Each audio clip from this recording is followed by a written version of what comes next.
की विचाराने बोलतात ना रस्त्यावर बसलेले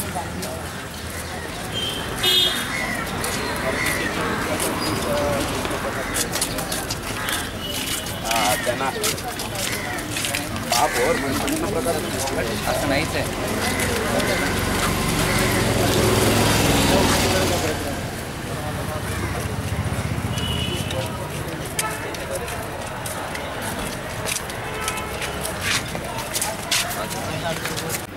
वेगवेगळ्या ठिकाणी एवढी गॅप स्ट्रेट दोन उभा पण हॅलो शिवाजी महाराजांचा स्टॅच्यूचा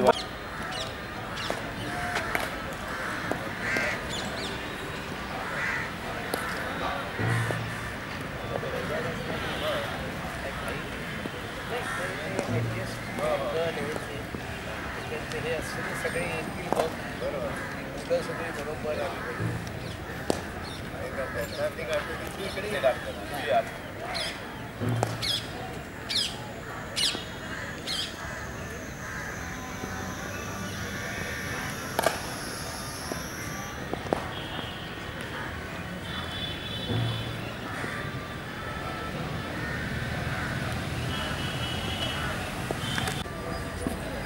चार वेगवेगळे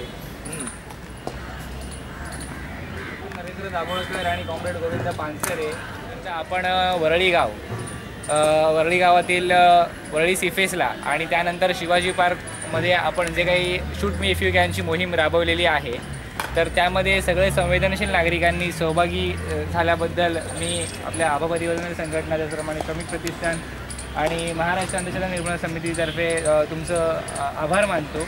असंच आपल्याला कार्य करत राहायचं आहे.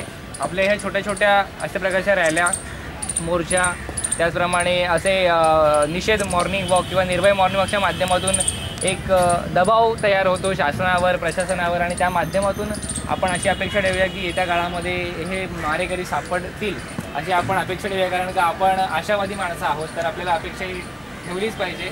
तर तुम्ही सगळेजण इथे सहभागी झालात त्याबद्दल मी ऋणी आहेत. असंच आपल्या संघटनेला सहकार्य करा. पुरोगामी विचार हा घराघरापर्यंत पोचला पाहिजे. जर तो घराघरापर्यंत पोचला तर अशा प्रकारच्या भ्याड हल्ल्या भविष्यामध्ये थांबतील अशी आपण अपेक्षा करूया आणि आपण ह्या निर्भय मॉर्निंग वॉकचं इथे सांगता करतोय.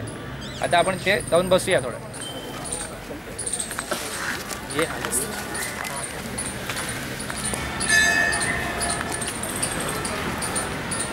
वरळी पोलीस कॅम्पमध्येच राहतात आणि शिवाजीबाई पोलीस स्टेशनमध्ये असतात. कोणत्या प्रकारचं इंटिमेशन न देता आपल्याला त्यांनी खूप सहकार्य केलेलं आहे. पण सर तुम्हाला मी हमी देतो की नेक्स्ट टाइम आम्ही जर कार्यक्रम चालू तर आम्ही इंटिमेशन नक्कीच देऊ तुम्हाला आणि तुम्ही सहकार्य केलं त्याबद्दल सर आणि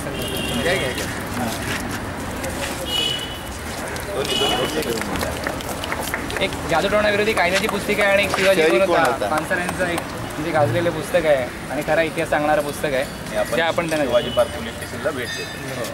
धन्यवाद.